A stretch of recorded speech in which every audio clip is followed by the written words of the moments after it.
me tengo que colocar aquí porque como lo están grabando, si no les perjudico, no hay audio en la grabación. Entonces, les comentaba que dos titulares son las proteínas de la cápside proteica, la L1 y L2 es importante porque van a servir de base para la fabricación de las vacunas y generar inmunidad.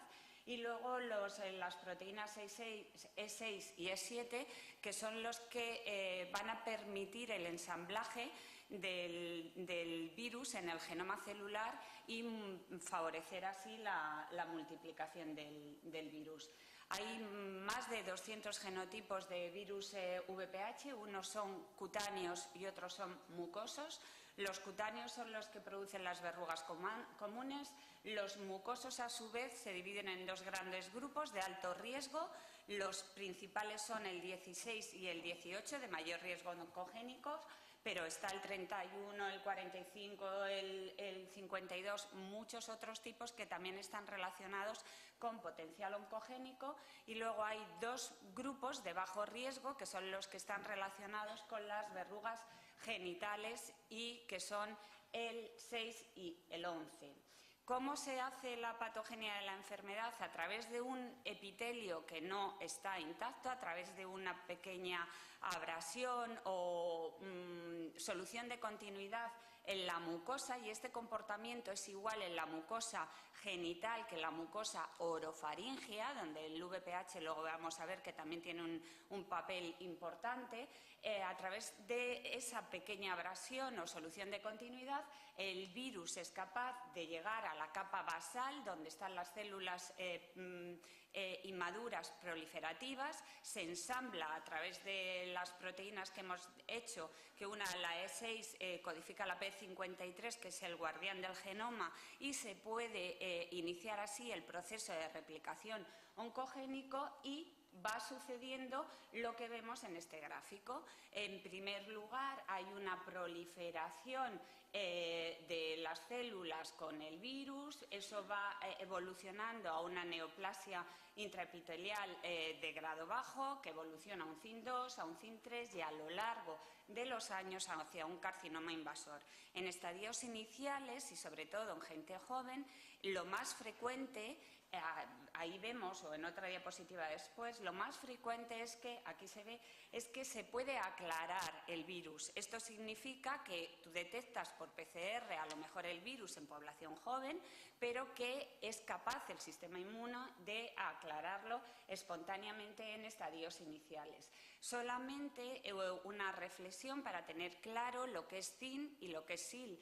CIN se refiere a un estudio histopatológico, la clasificación de la OMS, y SIL, o lesiones de alto o bajo grado, HSIL o LSIL, son términos que se refieren a un estudio citológico, no histopatológico, pero el correlato de una y otra las podéis ver ahí.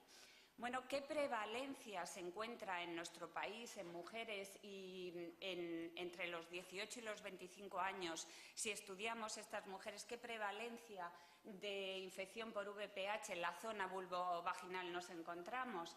Pues fijaros, altísima. Casi un 30% de las mujeres que están entre 18 y 25 años en España tienen infección por el virus VPH. Muchas de ellas lo van a aclarar, pero otras cronificarán hacia lesiones inicialmente de bajo grado, luego de alto grado, y con el paso de los años, si no ponemos nada de nuestra parte, cribado, etcétera, pues pueden progresar hacia un cáncer. Y en el caso del cáncer, ¿qué papel tiene el VPH? Pues supone más o menos el 5% del total de los procesos oncológicos en el hombre y mujer, en el humano. Un 10% del cáncer en mujeres y más cifras, un 40% del cáncer de pene y un 90% de las verrugas genitales. Yo siempre digo que es muy importante tener en cuenta el tema de las verrugas genitales. Ahora en nuestro país es la ITS más frecuente y parece benigno, pero no lo es, y no lo es por una serie de condicionantes que vamos a ver. Tener verrugas genitales incrementa mucho el riesgo de tener luego un cáncer VPH dependiente y además son lesiones que consumen muchos recursos para el sistema sanitario y que generan mucha ansiedad en el paciente que los padece y que además es gente joven normalmente y genera como estigmatización, y son lesiones que muchas son recurrentes y exigen un periodo largo de seguimiento y una y otra vez ir para luchar contra las verrugas genitales. Luego, tiene su importancia en la elección de la vacuna que veamos si los tipos 6 y 11, aunque sean de bajo riesgo oncogénico, están cubiertos o no. En cuanto a la carga global en Europa de enfermedades atribuibles a los 9 tipos, que luego vamos a ver cuáles son cuando veamos la vacuna, de VPH que están incluidos en la nueva vacuna, que luego vamos a ver que hay una nueva vacuna desde mayo de este año comercializada en nuestro país, que es la vacuna nonavalente, pues está aquí recogida. Ya veis, hay casi 700.000 casos de verrugas genitales, hay 250.000 de CIN2 y de ahí para arriba. Y yo lo que sí quería señalar es los casos de cáncer orofaríngeo, de cáncer anal, de cáncer vulvovaginal y de pene. Y además, últimamente, luego veremos, también se ha relacionado al VPH este mismo año con cáncer escrotal. En España, la pirámide de carga, la vemos aquí, y hacer otro inciso de escoger en un plan de vacunación pública, ahora estoy hablando pública, no del ámbito privado, una vacuna bivalente a una tetra o nonavalente, significa que pudiéramos ahorrar solamente por el hecho de salvar las verrugas genitales lo que nos está costando el cribado de cáncer genital en España. Estamos en una región como es Andalucía, que en su momento Salud Pública consideró que no era importante la elección en este sentido, y yo creo que a nivel de salud pública, yo que estoy en el Comité Asesor de Vacunas de la Comunidad de Madrid, es de una importancia fundamental que tenga uno o otra elección de la vacunación para niñas en calendario. Bueno, seguimos con los casos de orofaríngeo. España, situar el mapa español en estos cánceres en un contexto mundial. El color intermedio que tiene España, ni oscuro ni claro, significa a una prevalencia de enfermedad intermedia, pero vemos que es un cáncer que está aumentando debido al cambio de hábitos sexuales tanto en la mujer como en el hombre. Hemos dicho que el comportamiento en mucosa genital del VPH y en mucosa oral es similar, y lo que estamos viendo, y ya se llama la atención desde el año 2012, es que en España casi un tercio de los cánceres orofaríngeos que se diagnostican actualmente están en relación con el VPH. Está sustituyendo a otros factores de riesgo como puede ser el tabaco, que ha sido tradicionalmente, o puede ser el alcohol. ¿En qué se diferencia este cáncer orofaríngeo VPH con el cáncer, digamos, tradicional? Pues que aparece en gente más joven, que prevalece igual en mujeres que en hombres, que tiene una mejor supervivencia y que responde mejor a la radioterapia. Suelen ser lesiones que se suelen localizar en base de la lengua, pero también las hay en anginas, en mucosa oral. Nosotros, donde yo trabajo en Montesa, hay un centro de referencia en Madrid que lo llevan los dermatólogos de ITS, y cada vez son más las lesiones orofaríngeas, sobre todo en base de lengua y en la zona tonsilar, que se diagnostican en relación con el cáncer orofaríngeo, que esa fracción atribuible al VPH la podemos prevenir mediante vacunación. Otro tumor que está entre nosotros y que cada vez es también de mayor incidencia tanto en hombres como en mujeres es el cáncer anal, y también se asocia a tener múltiples parejas sexuales a lo largo de la vida, y como les decía, esta publicación de este año en el que también se demuestra la asociación con el cáncer de escroto. ¿Por qué decíamos que las verrugas genitales es algo más allá que una ITS? Pues porque, fijaros, multiplican por más de 3 el riesgo de padecer un cáncer relacionado con VPH, tanto el que lo tenga sea un varón como una mujer. Hay otra afección mucho menos frecuente, también relacionada con el virus del papiloma humano, que es la papilomatosis respiratoria recurrente, que es más frecuente en neonatos, la ven los pediatras y aún así es rara.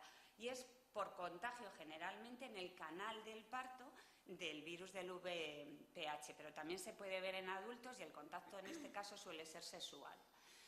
¿Qué factores son los que van a depender fundamentalmente de que el virus progrese hacia una lesión crónica y evolucione en el camino hacia una lesión oncogénica o se quede en una lesión que se pueda aclarar? Pues van a ser factores del propio virus, sobre los cuales poco podemos hacer si no es la vacunación, de la virulencia, de la cantidad de inóculo, etcétera. Pero hay otros factores relacionados con el huésped que, como desde el grupo de preventivas, que es quien organiza este taller, yo creo que debemos insistir mucho. Es el estado nutricional de las pacientes. Esto es muy importante y luego lo vamos a ver en determinados pacientes con enfermedad inflamatoria intestinal, mantener un estado nutricional importante. En pacientes con VIH es la coinfección por otros virus como el VIH, clamidia, otros virus genitales como el herpes. Es el inicio muy precoz, y esto cada vez se ve más, de las relaciones sexuales, las múltiples parejas, las relaciones de hombres, el sexo con hombres, el uso prolongado de anticonceptivos se ve también que es un factor de riesgo, la multiparidad. Hay distintos factores que van a favorecer que el inóculo de VPH logre hacer o no una progresión hacia una lesión oncogénica. ¿Y qué podemos hacer? Pues siempre lo mejor es adelantarse antes de que llegue el tema.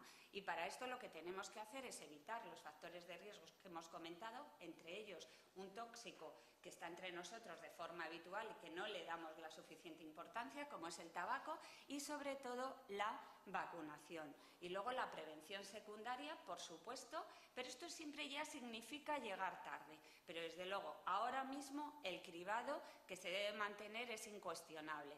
¿Cómo hacer el cribado? Solo un resumen de cómo se aconseja ahora. No antes de los 25 años, sino después de los 65 años, si esta señora de 65 tiene 3 citologías seguidas negativas o 2 pruebas de VPH negativas o no ha tenido nunca en los 25 años anteriores lesiones de CIN. El grueso de la actividad de cribado tendría que estar entre los 30 y los 65 años y hay 3 alternativas que se dan como razonables y las 3 se pueden hacer. O bien una citología cada 3 años o bien lo que es preferente es una prueba de VPH-PCR cada 5 años o bien un cotest entre citología y prueba de VPH cada 5 años. Esto sería mucho mejor, pero también encarece el cribado y tampoco la rentabilidad a nivel de programa de salud pública parece que se decline uno hacia esa opción. ¿Qué hay acerca de la prevención primaria? ¿Qué hay acerca de la vacunación frente al virus? Bueno, primero decir un poco problemas con los que nace de base esta vacuna. Esta vacuna se empieza a comercializar en España en el 2007 y ya nace con una estigmatización por parte de la prensa y por parte de la propia población.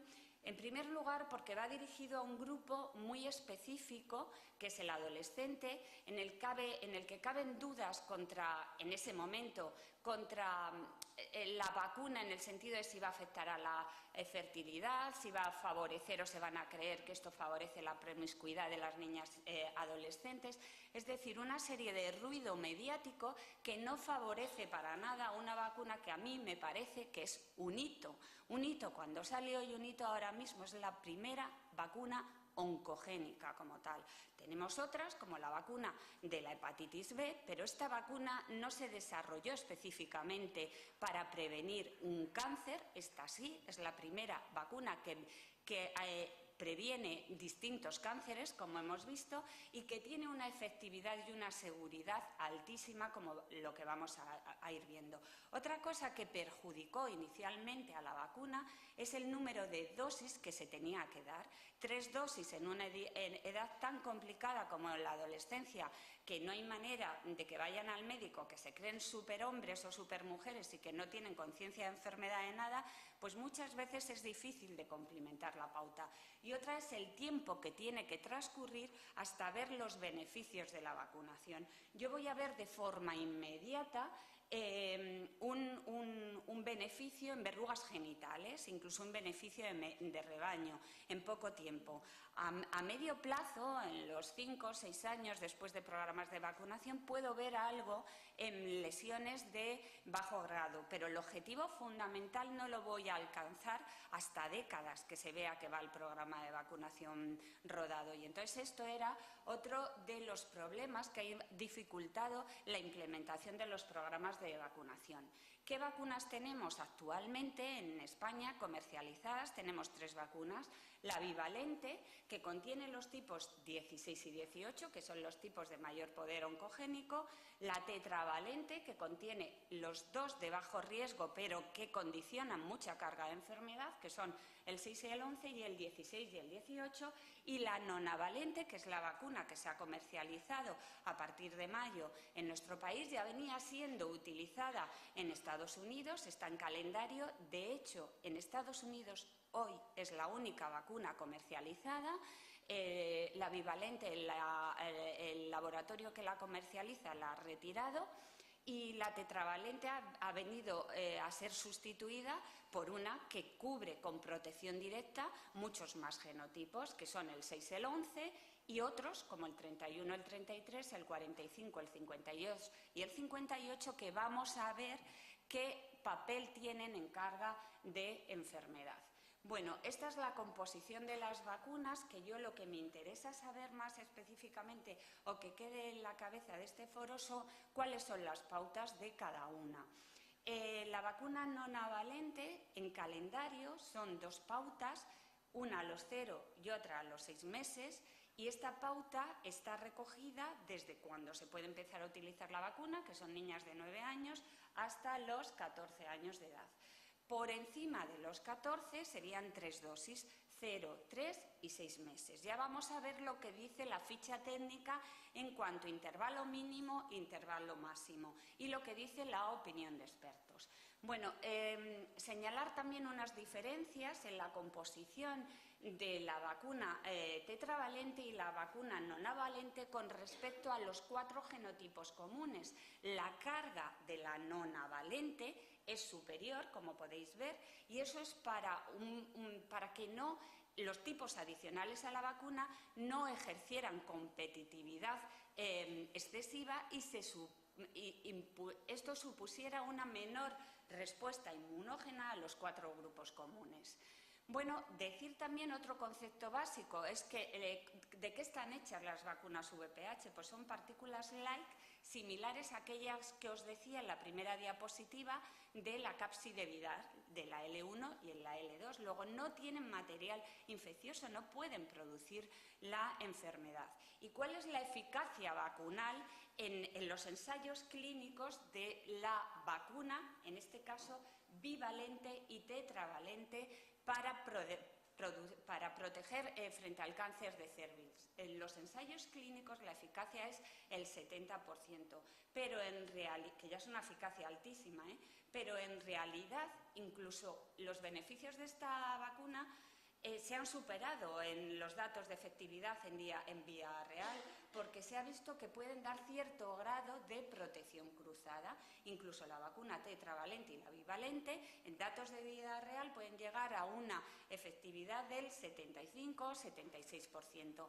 Y la vacuna tetravalente ya tiene datos, esta diapositiva está ya un poco superada, luego creo que hay otra más reciente, ya tiene datos de persistencia de esa duración vacunal a 12 años, lo cual pues, nos viene a decir que probablemente la inmunogenicidad de la vacuna sea de por vida, como yo hago siempre el paralelismo con hepatitis B. Cuando salió la hepatitis B decíamos no hay revacunación cada 10 años, no, y ahora sabemos con hepatitis B que no hay que revacunar, que ni siquiera hay que hacer títulos de anticuerpos salvo a población muy específica, que me da igual que el título de anticuerpos en hepatitis B me baje por debajo de 10, porque cuando yo me exponga al virus, el recuerdo inmunógeno patógeno me va a servir como un booster? Pues probablemente, yo estoy casi segura, pero VPH es diferente porque no tenemos un umbral de anticuerpos de GMT que nos diga que es protector para la enfermedad, eso es lo que difiere de la hepatitis B,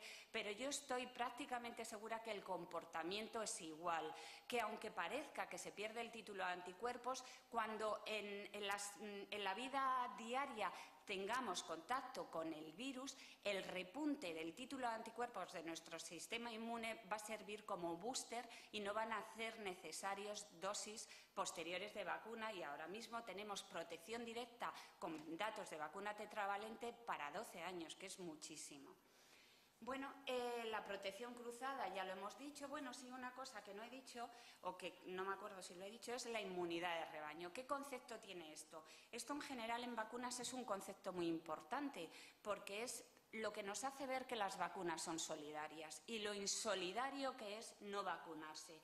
Si nosotros alcanzamos en general, sobre todo con vacunas de protección mucosa, altas tasas de cobertura vacunal, vamos a protegernos nosotros de forma directa y vamos a proteger a la comunidad, que es lo que se llama protección indirecta o de rebaño. Este beneficio lo tiene también la vacuna de VPH y se ve pronto en los datos de vacunación, en la reducción de verrugas genitales y en la reducción de patología relacionada con ella. Bueno, el otro hito importante en nuestro país fue la reducción de edad de vacunación. Cuanto antes vacunemos a las niñas y a los niños, aunque no está en programa de salud pública porque los recursos no son limitados, yo tengo vacunado a mi hijo frente al VPH y a mi hija hace muchos años, que la voy a vacunar ahora con la nonavalente también, estaba vacunada con la tetra. Pues cuanto antes vacunamos a los niños y niñas, nos estamos enfrentando con mayor seguridad a una población naïf. Naïf es que no ha tenido contacto con el virus del VPH y donde la vacuna va a tener todavía su máxima eficacia. Bueno, pues el Ministerio de Sanidad redujo, lo cual supone un coste, en la edad de vacunación en nuestro país de los 14 a los 12 años para aumentar la cobertura poblacional y la eficacia poblacional. ¿Cuál es la cobertura poblacional mayor, o sea, media en nuestro país? De un 77%. Yo soy muy clara siempre en mis exposiciones y sé que aquí estoy en Andalucía y sé por eso que habrá muchos andaluces, o espero que los haya en la sala, y que no dependerá de ellos, sino de sus gestores, pero sí de ellos exigir a sus gestores y de ellos ser proactivo en la recomendación de la vacunación del VPH, porque las peores coberturas vacunales en adulto y en VPH están en Andalucía. Y es una vacuna financiada y eso hay que mejorarlo y mejorarlo entre todos, y ir a comunidades que es verdad que son más ricas, que es mucho más fácil, porque yo también entiendo la problemática de Andalucía, que es una comunidad extensísima y no tiene nada que ver con Navarra, por ejemplo, que es una de las que tiene, o La Rioja, las mejores coberturas, pero bueno, todavía podemos hacer ahí algo para mejorarlo. Bueno, ¿y quién se puede beneficiar de la vacunación? ¿Se puede beneficiar solamente lo que dice Salud Pública, las niñas a los 12 años de edad? Pues no, evidentemente no. Hay muchas más indicaciones fuera de calendario de vacunación en la infancia que se pueden beneficiar. De hecho, muchas de estas indicaciones han sido recogidas por los distintos comités de asesores de distintas comunidades autónomas. Ahora volvemos a esto, este es el mapa, y a esas comunidades que están en azul oscuro recogen indicaciones desde salud pública, lo que significa financiadas más allá de la adolescencia, es decir, en mujeres adultas. ¿Y cuáles son estas tres principales recomendaciones? Son mujeres conizadas, ahora vamos a ver por qué, el VIH, mujeres, VIH, mujeres, y enfermos inmunocomprometidos, que son trasplantados, que tienen una insuficiencia renal crónica avanzada, que tienen tratamiento con biológicos o inmunosupresores, que tienen corticoides a altas dosis. Y en la primera cobertura para un varón de esta vacuna la ha incluido en este verano Asturias. y la ha incluido a Asturias para varones que tienen sexo con varones, que son los HSH por sus siglas en inglés. Pero es que hay muchas más indicaciones que están recogidas en esta tabla de que la vacuna evidentemente es una vacuna que no es terapéutica. Esto nos tiene que quedar claro. Es preventiva. ¿Y por qué la indicamos entonces en una mujer conizada que ya tiene el virus y que ya la estamos tratando? ¿A cuenta de qué? Pues bueno, a cuenta de que las mujeres conizadas, las recidivas son muy frecuentes. Según las series están entre el 10 y el 25%, con media en el 15 o el 18% de mujeres conizadas que tienen recidivas. Pero es que además estas mujeres tienen más de 10 veces el riesgo aumentado con respecto a mujeres no conizadas de tener un cáncer de cervix. Entonces es una población de alto riesgo que probablemente esté infectada por un virus, que si yo la vacuno, ese genotipo viral con el que ella ha estado en contacto, no pasa nada porque no interfiere la vacunación en el transcurso de la enfermedad. Si lo había aclarado, va a favorecer la vacunación, evitar la reinfección, y frente a los genotipos de VPH con los que no hubiera estado en contacto, la voy a proteger de que tenga una recaída, una recidiva o una infección por genotipos diferentes. Ese es el concepto de vacunación, más allá de los programas de vacunación y mujeres mayores de 26 años y de vacunación en pacientes que están conizadas.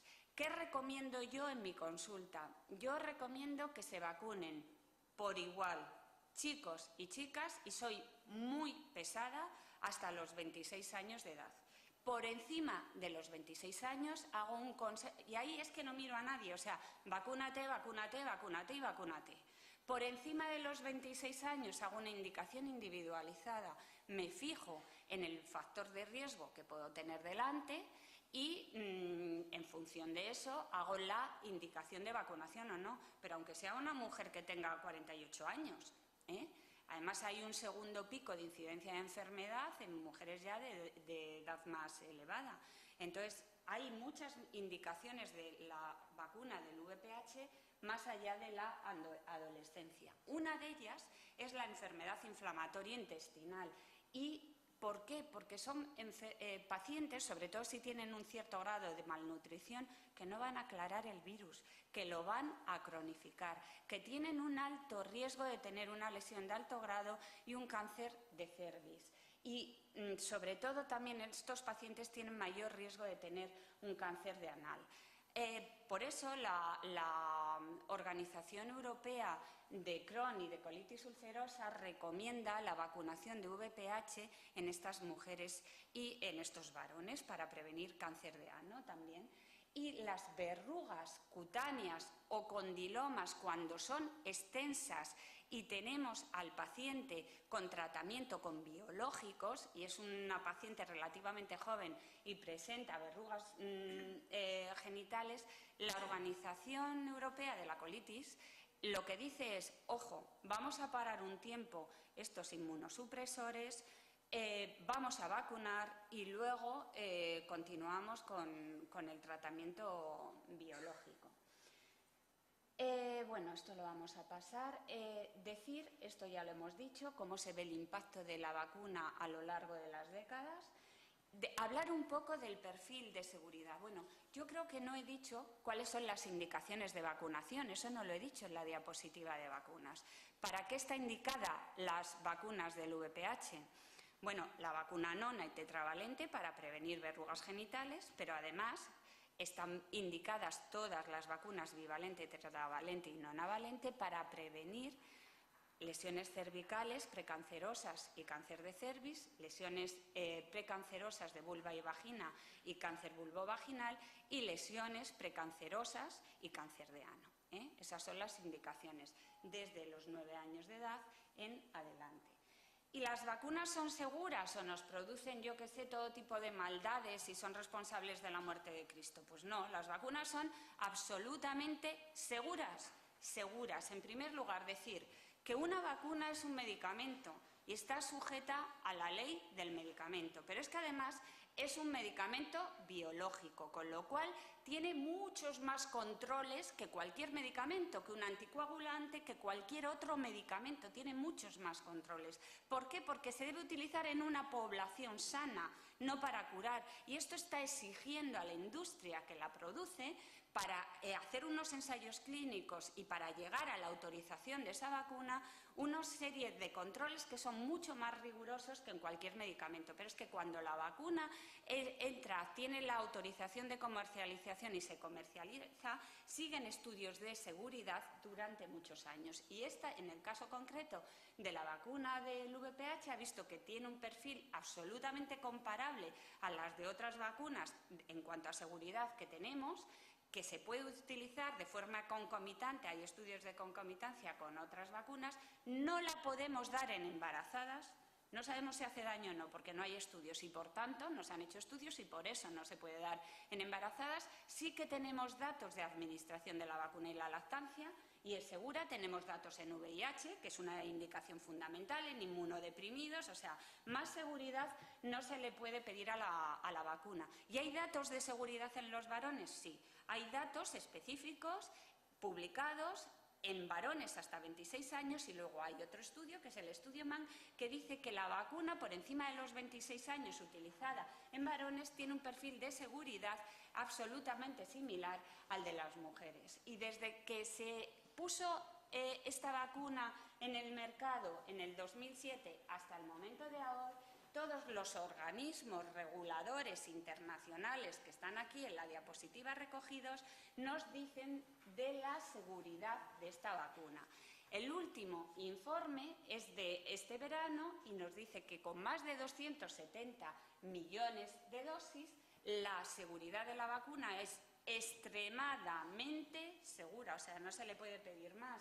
Y que efectos adversos atribuidos a la vacuna, como el síndrome del Guillain-Barré o el síndrome ovárico precoz, no demuestran ninguna, no se ha podido demostrar ninguna relación de causalidad con la vacuna. Yo ayer estuve en un taller que era aspectos éticos de la vacunación, si la vacunación podía hacerse obligatoria o no, y una de las ponentes, como no se pudo traer a nadie o no quisimos o no a nadie antivacunas, se hizo el ejercicio de que una residente, la pobre, porque nadie quería tener ese papel, se hizo el ejercicio de que una residente se revisara todo lo que había en prensa en los últimos 2 años, en prensa general o en Internet, si tú pones seguridad de vacuna VPH o seguridad de vacuna de neumococo, etcétera, y ella presentó como si hizo un papel de antivacunas y a mí se me revolvía el estómago. Y yo sabía que era una actora, o sea, que no era que ella es pro vacunas, lo que pasa que le tocó interpretar ese papel. Y de VPH yo llegué tarde porque venía a otro taller y yo no sabía hasta el final que ella estaba haciendo un papel. Y es que yo me estaba poniendo enferma, o sea, no podía más. Y claro, ya cuando dijo, yo les quiero decir que a mí me ha tocado hacer esto porque como que me lo han endosado, pero que yo soy pro vacunas y esto es resultado del papel que me toca hacer aquí. Pero bueno, entonces yo estuve sufriendo y eso son cosas reales que ella se ha descargado de medios, de publicación, etcétera. ¿Qué decían de la vacuna del papiloma? De todo, de todo. Todo falacias y todo mentiras, porque lo que es esto no lo ponen. Entonces, bueno, yo sí que quiero que quedara claro aquí la seguridad de la vacuna. Tanto preocupa el ruido mediático de esta vacuna al Comité de Expertos en Vacuna, que es el GAPS de la OMS, que dice, esto es literal, una traducción literal, el comité expresa su preocupación por estas alegaciones de que, a pesar de la amplia evidencia, se sigue prestando atención a reportes de casos y alegaciones, como la que hemos dicho, el fallo ovárico precoz o Guillain-Barré, que no tienen sustento alguno y que están teniendo un impacto negativo en la cobertura vacunal en distintos países. Y esto sí que de verdad causa un daño real a la población y no el vacunarse. Bueno, ¿qué hay acerca de la vacuna nonavalente? ¿Qué es lo que nos aporta? Nos aporta estos tipos que se ven ahí en naranja, el 31, el 33, el 45, el 52 y el 58 con respecto a la tetravalente que tenía el 6, el 11, el 16 y el 18. ¿Y esto de verdad sirve de algo? Bueno, pues lo vamos a analizar. En contribución relativa de lo que son los 9 tipos en total con respecto a lo que eran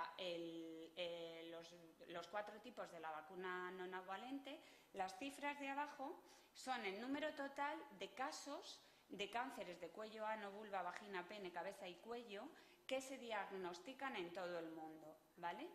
La columna atribuible al 16 al 18, porque no todos esos cánceres, el de cervix sí, pero los demás no son todos atribuibles a VPH, son, si lo veis ahí, no vamos a diferenciar entre hombres y mujeres, el 72%. Con los 9 casos, con los 9 genotipos de la vacuna nonavalente, la carga de enfermedad sería del 72, se elevaría a casi un 90%, y lo que supone ahorro en número de casos de carga de enfermedad. Bueno, esto es lo mismo en nuestro país, ¿eh? En nuestro país el número de nuevos cánceres, independientemente que sean de VPH o no, que se diagnostican cada año en estas localizaciones son 23.000 y algo. El número de estos 23.000 que están relacionados con VPH son 3.600. ¿Cuántos podríamos evitar con la vacuna nonavalente? 3.300. Yo creo que merece la pena. Y hacer así para verlo como más claro en función de lo que nos aportan los 9 tipos, con los 5 tipos adicionales respecto a la vacuna cuadrivalente, en función de localización geográfica. Pues la máxima ganancia la vamos a obtener en cervix, la vamos a obtener en vulva y vagina, pero también en pene. Quizás la menor en orofaringe.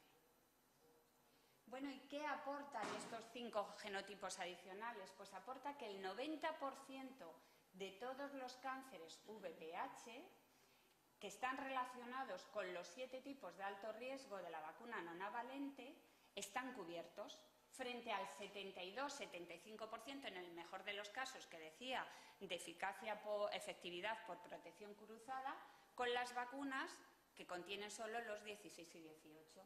Y esto en cuanto a lesiones cancerosas. En cuanto a lesiones precancerosas de alto grado, la vacuna nonavalente cubre el 82% frente al 47% de los tipos que estaban incluidos en la bivalente y en la tetravalente. El beneficio sí que creo yo que merece la pena. Bueno, ¿dónde está comercializada? Es en todos esos sitios y desde mayo en nuestro país. ¿Cuáles son las pautas? Tiene que quedar claro que son 3 dosis hasta los 14 años y en adelante, 2 dosis hasta los 14 años y después de los 14 años tienen que ser 3 dosis. ¿Y qué es lo que dice la ficha técnica que decía antes? Dice que las 3 dosis, si se pone de 15 años en adelante, deben administrarse en el plazo máximo de 1 año. ¿Qué dicen los comités de expertos? ¿Qué dosis puesta? Dosis que cuenta siempre que se hayan respetado intervalos mínimos. Yo nunca reinicio una pauta, nunca. Es decir, si yo tengo la primera dosis puesto el día 0 y la segunda me viene la señora a los 4 meses, ¿vuelvo a reiniciar pauta? No. A los 4 meses yo he respetado el intervalo mínimo entre la primera y la segunda dosis, que deben ser 2. Continúo pauta. Tengo la primera dosis a los 0 meses. Me viene la señora en vez de a las 8 semanas, a los 6. ¿La vacuno? No, porque no estoy respetando el intervalo mínimo. La digo, mire, si no puede venir justo a los 2 meses, venga a los 3, a los 4, a los 5, cuando pueda, que voy a continuar pauta. Idea, respetar intervalos mínimos. O sea, la idea FETEN es respetar la pauta, pero si por lo que sea no se puede, si se respetan intervalos mínimos, no hay que reiniciar pauta.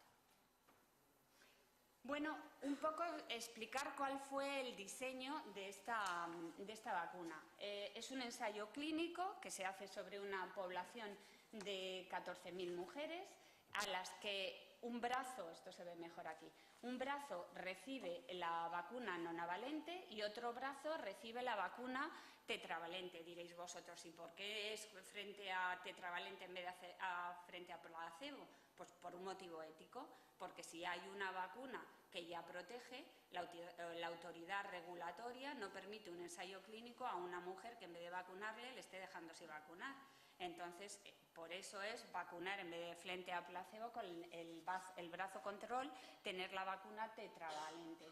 A estas mujeres se les sigue en el ensayo clínico inicial durante 54 meses y se evalúa, aquí veis, 3 variables: eficacia, inmunogenicidad y seguridad.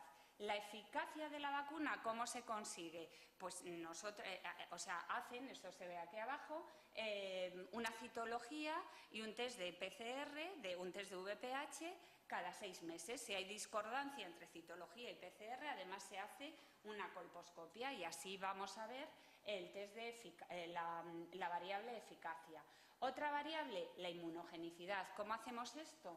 Pues determinamos los títulos de anticuerpos para cada uno de los genotipos que contienen las vacunas, el día 1 cuando vacunamos y a los 7 meses, es decir, un mes después de completar la tercera dosis de vacuna.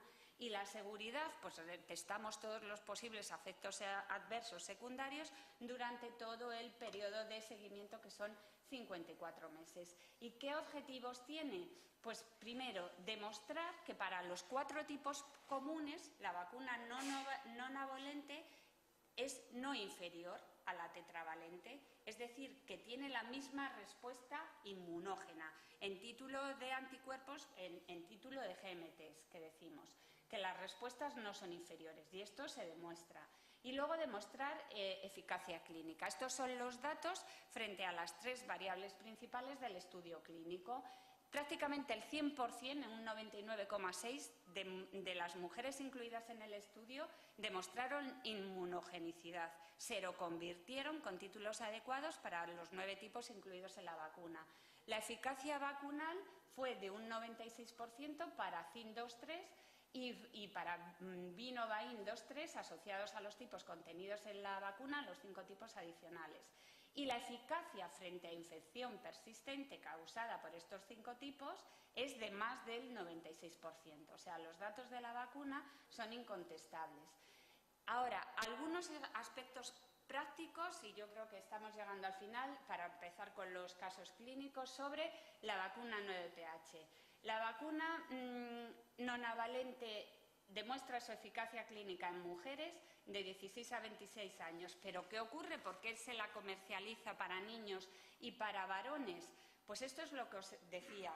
En las vacunas VPH no sabemos a partir de, por ejemplo, 15 títulos de GMT van a decir que la vacuna es inmunógena. No hay un umbral testado de inmunogenicidad a partir del cual sepamos que la vacuna es eficaz. Entonces, demostrada que la vacuna tetravalente al cabo de mucho tiempo y en su ensayo clínico inicial es inmunógena, lo que yo estoy obteniendo es, por un lado, nivel de no inferioridad y, por otro lado, para poblaciones que por determinadas circunstancias que tendrían que alargar muchísimo el estudio, por circunstancias éticas como en población infantil, etcétera, hacer un ensayo clínico solo para ellos es prácticamente imposible, pues se hacen los estudios de inmunogenicidad puente. ¿Qué quiere decir? Que vacuno a niños y a varones y si tienen al menos la misma inmunogenicidad que las mujeres, como la mujer ya ha demostrado en ella la vacuna eficacia, se hace la inmunogenicidad puente, es decir, la autoridad regulatoria dice que en el ensayo clínico que esa vacuna para el grupo de varones de 16 a 26 años se puede utilizar, igual en el grupo de niñas de 9 a 15 años. Bueno, estos eran los datos que decía la vacuna 4-valente que demuestra protección directa durante más de 12 años. Perfil de seguridad de la nona es totalmente comparable a la de la 4, tanto es así que la autoridad americana, los CDCs, la FDA y aquí la EMA en Europa no han requerido a la compañía que ha desarrollado la vacuna que tenga datos de seguridad en VIH, porque la consideran absolutamente segura y directamente han tenido la aprobación para utilizarla en personas inmunocomprometidos. Como os decía, hay datos de concomitancia, es decir, que se puede vacunar a la vez con la vacuna de tétanos difteria, que es una vacuna que se suele utilizar en población a los 14 años, si se nos han escapado niñas del calendario de los 14. Y hay actualmente un estudio que va a salir con una vacuna nueva, que es la vacuna de la meningitis tetravalente, que tiene un estudio que yo creo que verá la luz ahora, de concomitancia con la vacuna VPH, por si coincide en el intervalo de edad en la adolescencia los dos, que también se ve que es segura la concomitancia de ambas vacunas. ¿Qué pasa si yo tengo a alguien vacunado con la bivalente o con la tetravalente? ¿Le puedo vacunar con la nonavalente?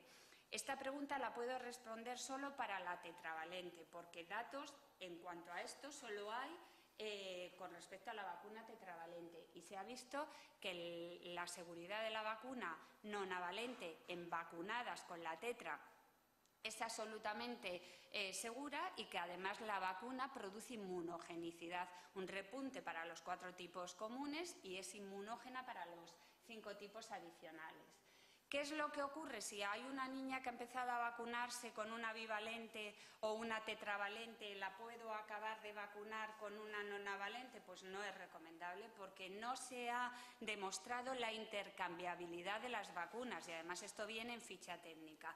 ¿Qué es lo que ocurre? Si yo tengo una primera dosis de tetra y pongo una segunda y una tercera de nona, ¿qué es lo que dicen los expertos? Opinión de expertos, no ficha técnica.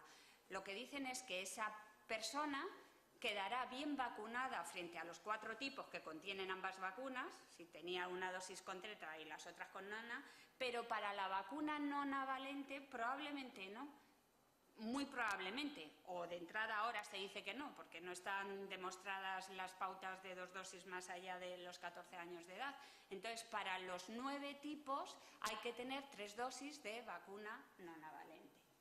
¿Qué impacto puede tener la vacuna en el cribado del cáncer cervical? Pues el impacto es importante y supondrá importantes ahorros, porque logrará aumentar los periodos de cribado, pero esto se vería también de cara a años después.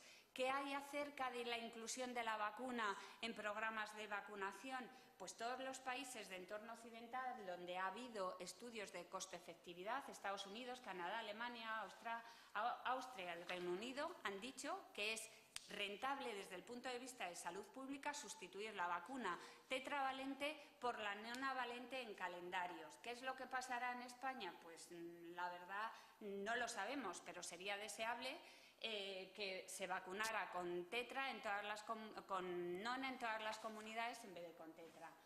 Y ya hasta aquí ha acabado la exposición de lo que es la teoría, y ahora os dejo con Tina, que va a poner casos prácticos de la consulta.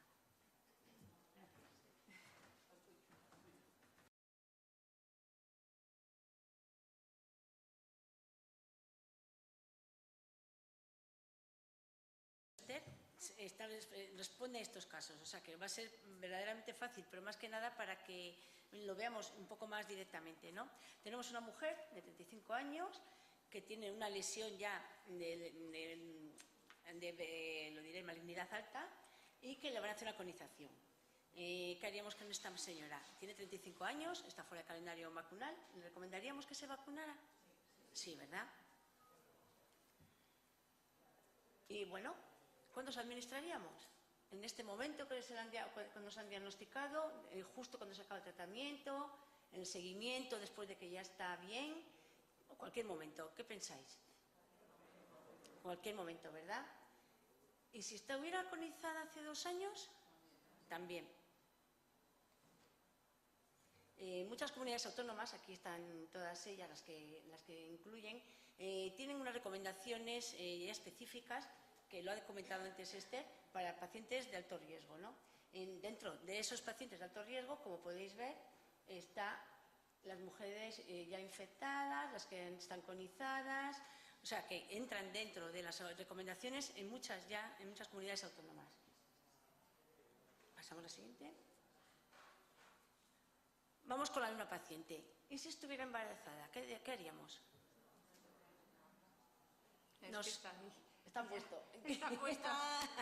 Bueno, de todas formas ya lo había dicho Esther, ¿verdad? En el embarazo no se recomienda porque no hay pruebas que justifiquen su seguridad. Entonces, bueno, esperaríamos a que diera luz y después se le podría vacunar. Mientras tanto, pues bueno, debería utilizar métodos. Si no está embarazada, pero tiene posibilidades de quedarse, también tendríamos que darle recomendaciones de que no se quedara embarazada durante un tiempo. ¿Y qué beneficios esperamos en estas mujeres? Bueno, es un poquito también redundancia con lo que tú has dicho antes. Fijarlo. Si ya estaban vacunadas contra los serotipos en los que está vacunada y tiene una lesión, en los pacientes tienen una lesión que ha sido por virus que no están incluidos en la vacuna, en esas personas les vamos a proteger contra los otros virus. Una persona que ha tenido ya una infección por un virus del papiloma, aunque no esté en la vacuna y aunque sea otro distinto, tiene muchas más probabilidades de reinfectarse o coger una infección por los que están incluidos en la vacuna. Entonces, esas personas, al poner la vacuna, evitamos que se reinfecte o que coja otra infección por los virus que están incluidos, aunque no haya sido de eso lo que hubiera estado. Y si ya ha estado infectado, no tiene lesiones por los que están incluidos, pues también, porque están protegidos o han tenido una lesión por un tipo de esos virus, pero el resto de los virus que están en la vacuna, sobre todo la nonavalente, que tiene pues muchos más, 9 tipos distintos, les vamos a proteger contra los otros virus. Por el mismo motivo, una vez que has tenido una infección por un tipo de virus, tienes muchísimas más posibilidades de coger otra infección por otro de los serotipos. Y si ya ha tenido una infección por esos virus y ya se ha curado y ha tenido un aclaramiento post-tratamiento, también les vamos a proteger de que haya una reinfección por la misma o una reactivación del virus que tenía. Aquí tenemos otros casos. Un varón heterosexual, 32 años, y tiene verrugas perianales, genitales. ¿Le aconsejaríamos? Sí, ¿verdad? Hemos visto también que tiene mucha relación con algunos de los serotipos que están incluidos en la vacuna y que por el mismo motivo que decíamos en las señoras, pues le va a proteger también de otro tipo de lesiones. Y si fuese un hombre de los que tienen sexo con hombres y no tiene ninguna patología, es un caso distinto. El primero tenía lesiones, era hetero. Este no es hetero, pero no tiene lesiones. ¿Se lo recomendaríamos? También, ¿verdad? Además, ha venido por otro tema, pero bueno, te comenta que tiene relaciones y tal, pues deberemos ser un poco proactivos y decirle, bueno, ¿por qué no te pones la vacuna? Porque tienes más riesgo, por el tipo de relaciones que tienes. Deberíamos ser un poquitín ahí, buscarlo. Un poquito es la explicación, ¿no? El virus del papiloma humano pues es la infección de transmisión sexual más frecuente que afecta tanto a hombres como a mujeres. En los hombres está asociado a lesiones pues, de verrugas anogenitales y intraepiteliales de pene y ano. En Estados Unidos ya lo tienen autorizado para mujeres y hombres de 9 a 26 años. Se recomienda la vacunación sistemática a mujeres hasta los 26 y en varones hasta los 21. Y 26 si son de grupos de riesgo, por ejemplo, un varón que tiene relaciones con hombres, ¿no? Por encima de los 26 años no hay ninguna recomendación así oficial, pero en la ficha técnica de las vacunas dice que se puede administrar en cualquier momento de la vida, a partir de la edad de inmunización pues hasta cuando queramos. Y existen datos de la seguridad, voy a incidir un poquito con lo que tú has dicho, pero bueno, inmunogenicidad y eficacia de la vacuna en varones que tienen relaciones con hombres frente al virus del papiloma humano. Eso avala claramente que les recomendemos la vacuna. La vacunación en estos varones se recomienda hasta los 26 años, tiene una calidad de evidencia moderada y una recomendación fuerte. Y de 26 años o más también se podría beneficiar, aunque no tenga tanta fuerza de recomendación, pero yo creo que, vamos, es evidente. Otro caso. Es una mujer de 32 años y tiene lesiones verrugosas en las comisuras labiales. No sangra, ya tiene desde hace 6 meses y le preocupan por la estética. No tiene antecedentes, tiene una vida sexual activa, pero solo tiene una pareja, practica sexo genital y oral y, bueno, no se le ven ese tipo de lesiones ni en cuello, ni en extremidades, ni manos. ¿Qué pensáis? Le decimos que se la ponga, ¿no? A ver, 9 de cada 10 verrugas genitales, ya lo ha dicho usted también, están producidas por los tipos 6 y 11 que están dentro de la vacuna. pero 1 de cada 3 casos de esos se van a asociar luego a tipos de alto riesgo. Personas que tienen verrugas genitales, que tienen además una neoplasia anterioepictorial, o sea, 1 de cada 3 van a tener verrugas genitales y neoplasias de alto riesgo. Entonces, como el riesgo es bastante alto, habría que recomendarlo, ¿no? ¿Qué haríamos con esa señora? No solamente le íbamos a recomendar la vacuna, habría que hacerle pues, una exploración, una citología, el estudio del VPH y además mirar zona. Esta señora nos ha contado que tiene relaciones anales, orales y vaginales. Pues habría que hacer una revisión de todas esas partes y derivar al ginecólogo. Si se aborda este caso en un principio, antes de que tengan las lesiones ya de alto riesgo, vamos a tener un 60% de beneficio. Entonces, luego, como lo hemos cogido ahí, habría que hacer una vigilancia post-tratamiento. Pero si recomendamos la vacuna, se evita recurrencias, previene infecciones de los otros tipos y vamos a estar mucho más tranquilos. O sea que además de derivarlo al ginecólogo, hacerle esa revisión exhaustiva y ver si tiene lesiones, habría que recomendarle la vacuna. Esta es una señora de 38 años y está en tratamiento con porque tiene una enfermedad inflamatoria intestinal y está en tratamiento con inmunomoduladores. Yo creo que ya también lo ha dicho Esther antes, la recomendaríamos, ¿no? A ver, unas reflexiones sobre esto. El que tengan la enfermedad inflamatoria intestinal, sistemáticamente no se les considera inmunodeprimidos si no están tomando los inmunomoduladores en ese momento. Pero sí se sabe que estos pacientes, aunque no estén en ese tratamiento, tienen una inmunidad más baja por la misma enfermedad. No están igual de inmunodeprimidos dependiendo del inmunodepresor que se les dé, pero como no tenemos ninguna forma de medir qué nivel de inmunosupresión tiene, pues los consideraríamos a todas iguales y habría que recomendársela a todas. Luego, si se combina el tratamiento con los inmunomoduladores con la malnutrición que ha comentado antes Esther, que es típica en los enfermos con enfermedad inflamatoria intestinal, la enfermedad, además de tener el riesgo de tenerla, va a ser más grave. Ahí vemos, pues eso, es un poco el calendario vacunal, ¿vale? Y cómo está incluida la tenemos en mujeres de 11 a 14 años, sin tratamiento, sin problemas, tal, como ha dicho Esther, está en los calendarios vacunales de las comunidades autónomas. Las dosis, a partir de los 14 años, tendrían que ser de 3 dosis. Los que están pendientes de hacerles un tratamiento con inmunomoduladores, antes de iniciar relaciones sexuales habría que ponérsela. Y siempre estaría indicada las 3 dosis porque son personas que están inmunodeprimidas, supuestamente. Entonces, ya incluso en las jovencitas se les pondría las 3 dosis. Mujer de 24 años. Está con las 3 vacunas de la tetravalente y está preguntando porque ha oído hablar de que existe una que cubre más. ¿Qué le diríamos? Si se la quiere poner, se la podría poner, ¿verdad? Pregunta. Entonces, para eso es un poco lo que ha contado también Esther. Los tipos comunes, los que están incluidos en la tetravalente, ya está vacunada, pero nos faltan los otros 5. Entonces, si queremos que le cubra los otros 5 serotipos, habría que ponerle la 9, ¿no?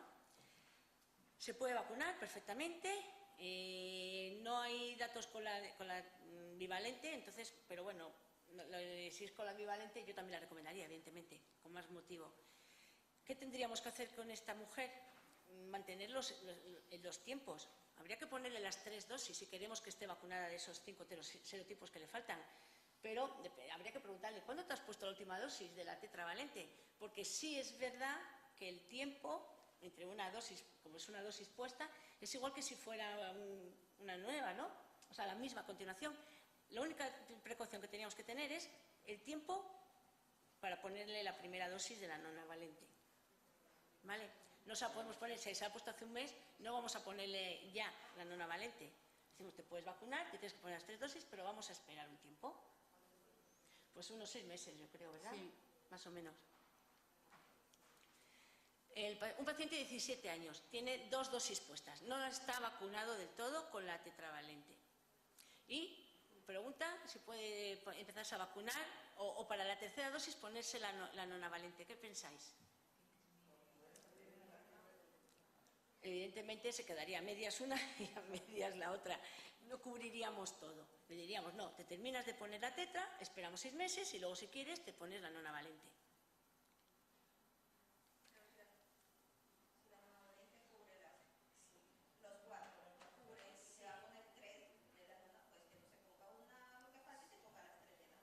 Podría ser también, dejando pasar los 6 meses.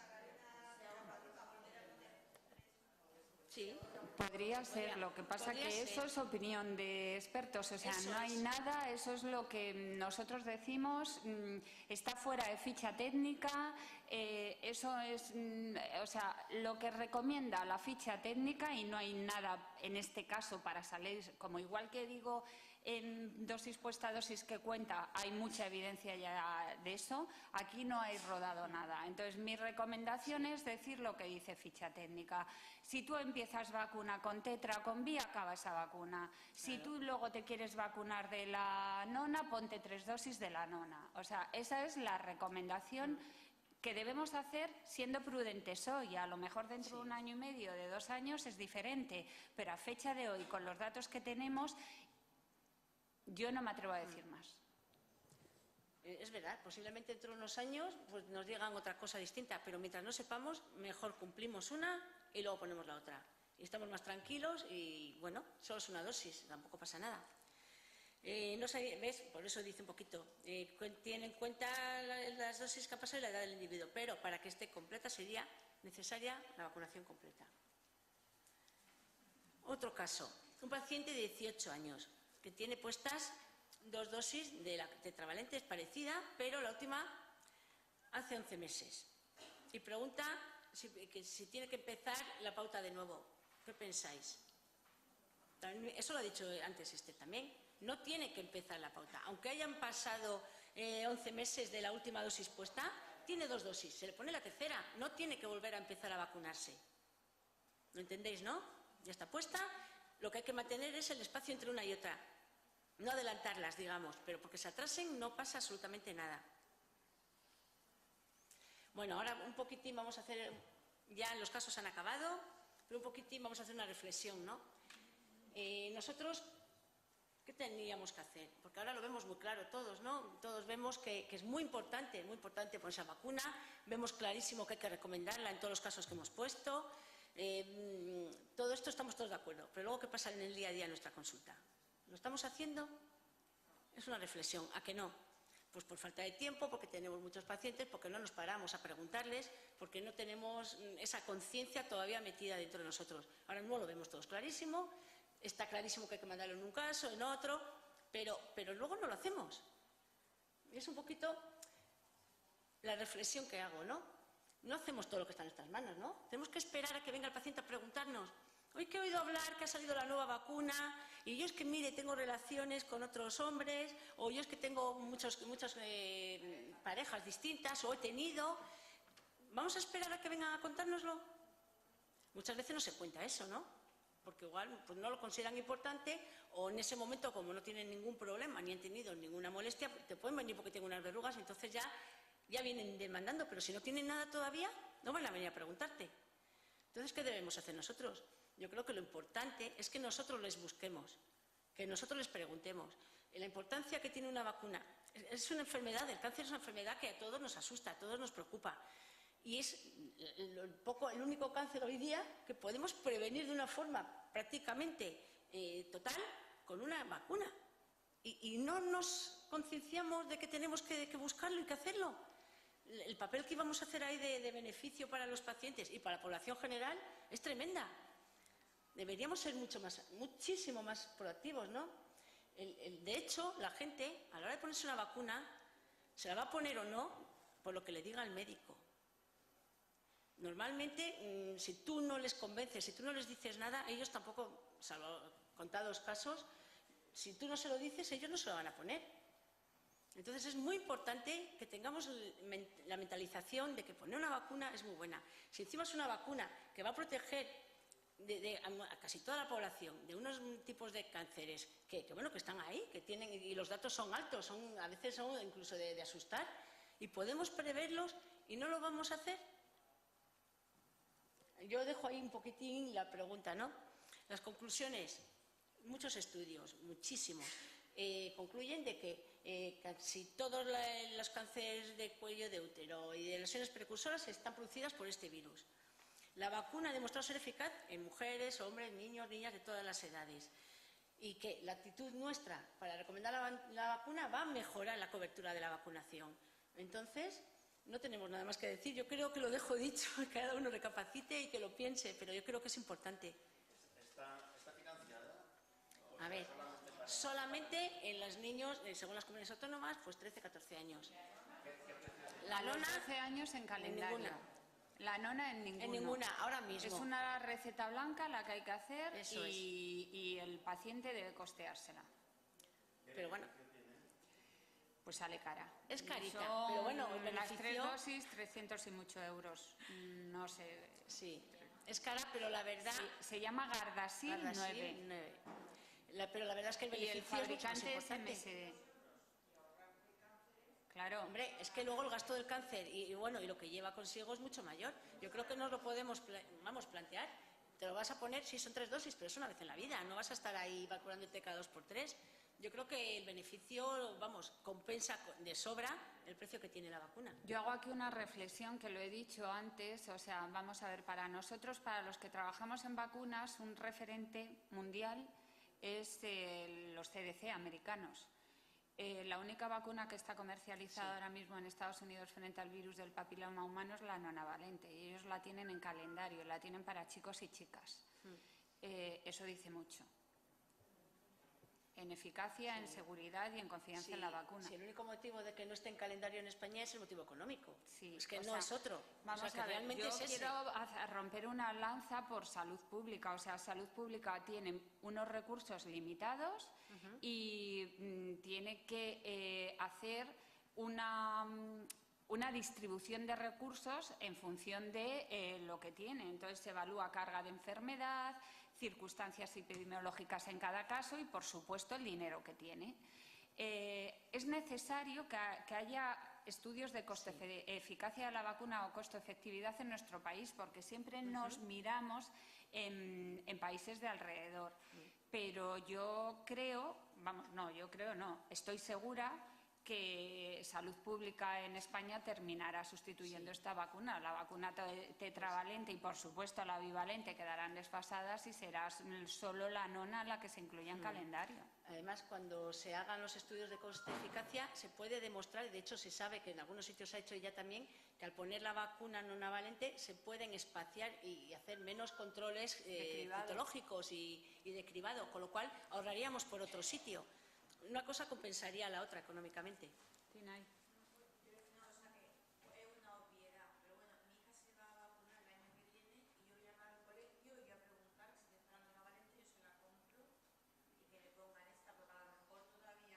Lo puedes hacer si quieres. A ver.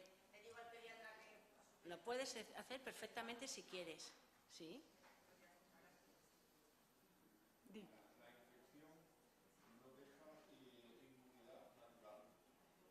No, de hecho, el grado de respuesta inmunógena que se tiene con la infección natural es muchísimo menor que con la vacunal.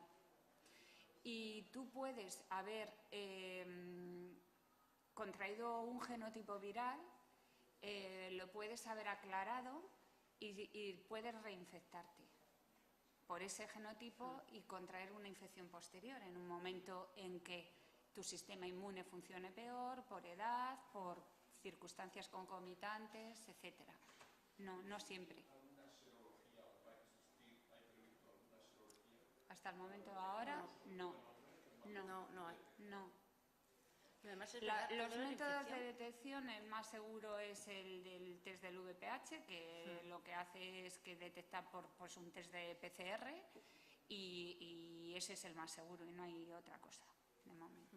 que yo sepa, a lo mejor hay, pero vamos, Pero que sí yo está sepa, demostrado, no. además de la infección, recaídas. Sí, Personas sí, que se han recaídas, aclarado no es- totalmente y que vuelven a salir Por eso con el se mismo indica virus. la vacuna. O sea, si tú tienes ahora en marcha una infección activa con un genotipo determinado, la vacuna no te va a curar, pero no te va a perjudicar y te va a ayudar para que no contraigas otro, porque además el estar infectado por un determinado genotipo hace que tengas muchas más papeletas para contraer otros, porque se ve beneficiado el terreno por esa infección que ya tienes.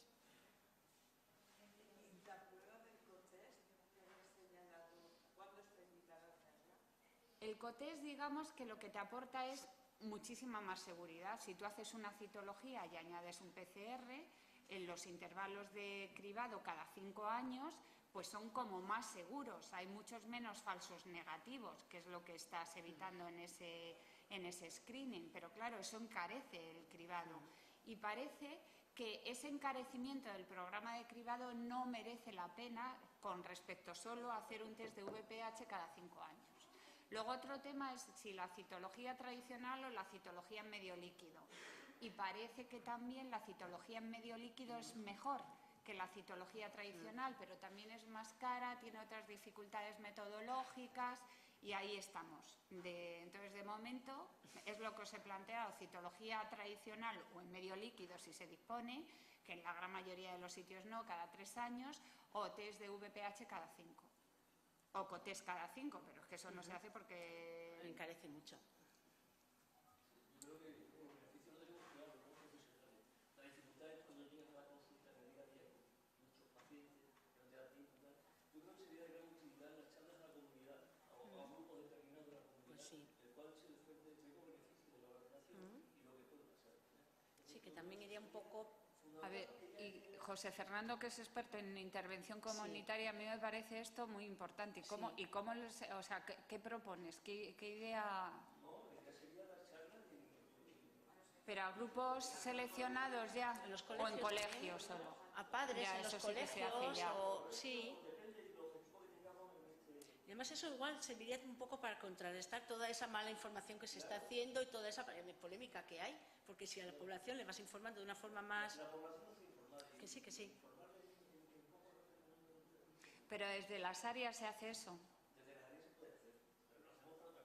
Sí. Igual que se Pues hace en con Plaza otras cosas. Extremadura que haga charlas de esto. Sí, sí.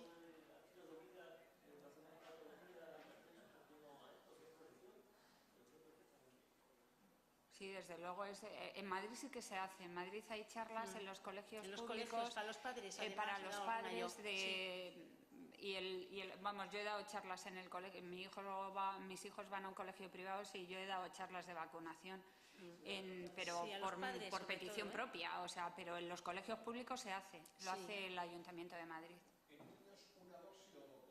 No, en niños es igual que en Igual que las las mujeres. niñas. La pauta es la misma en varones que en mujeres. Y menores de 14 años son 3 dosis. O sea, 2 dosis. Y mayores de 14 años son 3 dosis. Menores de 14, 2, 0 y 6 en la nona. Mayores de 14, 3 dosis, 0, 2 y 6. Todavía no se sabe si con las 2 dosis, todavía en los años que han pasado, de momento se mantiene la inmunogenicidad con las 2 dosis en los niños que hemos puesto 2 dosis. No se sabe a largo plazo si será igual que las 3 dosis en los de más edad. O sea, eso todavía estamos ahí que no se sabe seguro. Para si primaria, haría falta más adelante una tercera. Para primaria que nos llegan niños, cuando ya vienen del pediatra, salvo en Asturias que los cogen a los 13 años, en todo el resto de España yo creo que los cogemos a partir de los 14, antes no. Pues tener en la cabeza que son siempre 3 dosis, porque cuando lleguen a nosotros y los tengamos que captar al que no esté vacunado, van a ser 3 dosis, porque 2 dosis es para menos de esa edad, que es edad pediátrica. Es igual, sería, bueno, es la igual. Lo que pasa es que normalmente por menos de 14, 2 dosis, 2 dosis mayores y luego de 14, mayores, 3. es igual, la misma pauta. Entonces, si una familia quiere no administrarle la del calendario vacunal, puede opcionalmente comprar la nona valente. Sí, Claro. Si está en calendario vacunal en edad, eso tiene que hablarlo con su pediatra y seguir la recomendación del pediatra. Yo te diré que el pediatra, en el 90% de los casos, si el paciente está dispuesto a financiar la vacuna para sus yo hijos, creo le que va a sí. recomendar que compre la nona. Sí, pero es importante que se lo diga para que quede registrado además la tiene que historia quedar de que la tiene registrado. puesta. Es que si no, claro. La orden que hay en nuestro distrito es terminar las bivalentes y luego ya empezar con las polivalentes. ¿En dónde estás tú? ¿En Andalucía? ¿En dónde? Lo de Andalucía es otro cantar. Sí, eso es distinto.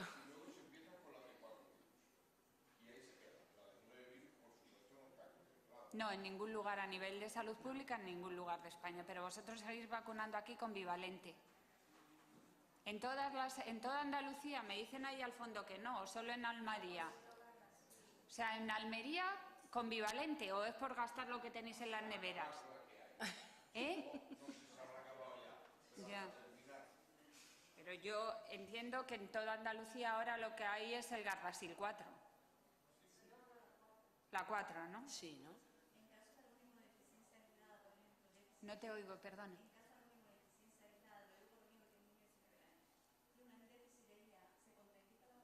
No, no. Lo que pasa es que IgA es la protección mucosa, la media la IgA. Entonces, esta vacuna tiene una respuesta mucosa importante. No sé, en ese caso, si la inmunogenicidad de la vacuna sería exactamente igual que en alguien que no tenga ese déficit. No lo sé, habrá artículos o no, yo no los he leído.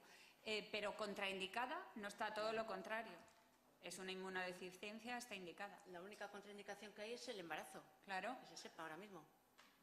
¿Y en Madrid tenéis acceso desde primaria al cribado del virus del papiloma cada 5 años a partir de ahora? Lo hace, sí, el cribado Sí, lo hace ¿se hace? primaria.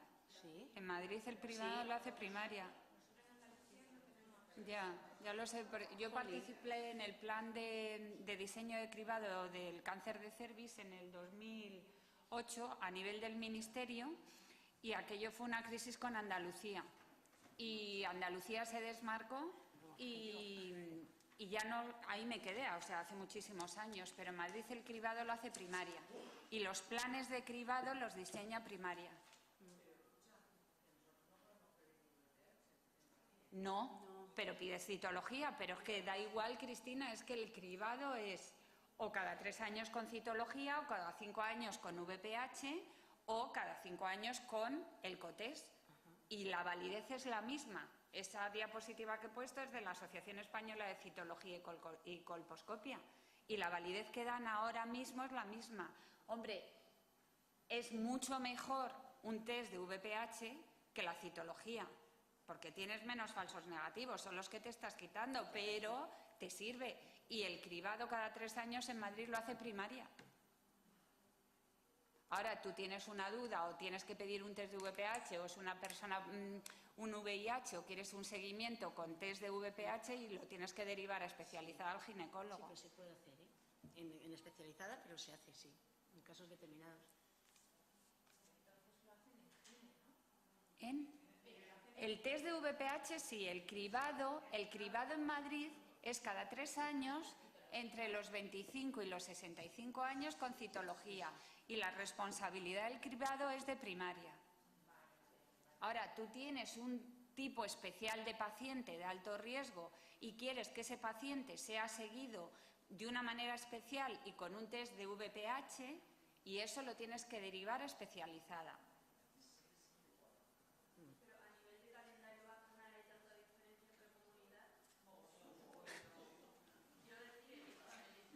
En todas. Ahora, vamos a ver. Sí, está. En VPH en Andalucía lo que hay que mejorar son las coberturas. Las tasas de cobertura de vacunación, las peores en toda España, las tiene Andalucía, en general, no solo con VPH. Y con VPH en particular. Entonces, eso depende especialmente de los gestores, que ojalá hubiera alguno en la sala, de los gestores de las áreas sanitarias, pero también de nosotros, los médicos de familia, Porque si somos moscas, con el apellido que no digo, el gestor nos hará caso. Pero si somos entes pasivos que no nos quejamos y que no demandamos, y pues las vacunas para nuestros pacientes pues no nos van a hacer caso. Entonces, en Andalucía lo que tenemos que hacer los médicos de familia es mejorar las tasas de cobertura vacunal de nuestros adultos, de gripe, de neumococo, de lo que tenemos financiado, de VPH. Y a toda niña que pase por nuestras consultas y niño que pase por nuestras consultas y que no esté vacunada en calendario, que en Andalucía hay muchas, porque no llegan al 70 y tantos de cobertura, decirle, oye, ¿no te has vacunado? Pues deberías vacunarte, tienes esta vacuna, ahora ya no la tienes financiada, pero cuesta esto, y ser proactivos en la recomendación de la vacunación. Que lo triste es que estando financiada para algunos en unas edades determinadas que no se esté cubriendo. Claro, que es que es gratis. Eso es lo que choca. La cobertura global de VPH en España es el 77, algo. Entonces hay comunidades que tienen coberturas del 90 y tantos % y otras que lo tienen del 60 y tantos %. Está financiada en toda España, en todas las comunidades, en calendario del niño, que es lo que he puesto ahí, a los 12 años. Antes estaba a los 14, en el 2015 se bajó la edad de vacunación en todo el territorio nacional a los 12 años y se vacuna de forma gratuita a los 12. Antes unas comunidades vacunaban con bivalente, otras con tetravalente. Yo creo que ahora en toda España se vacuna con tetravalente y es que es tan absurdo vacunar con bivalente. Bueno, no sé si hay alguna comunidad que quede con bi, pero no me acuerdo. Pero es que en costos, a nivel de costos del Sistema Nacional de Salud, te estás ahorrando mucho más dinero. Pues ya lo hemos dicho, por verrugas y luego en programas de cribado, en intervenciones.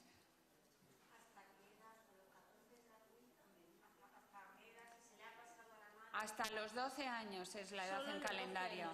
A los 12 años. Ya no está incluida en calendario. No, hay que vacunar cuando dice el calendario de vacunación infantil.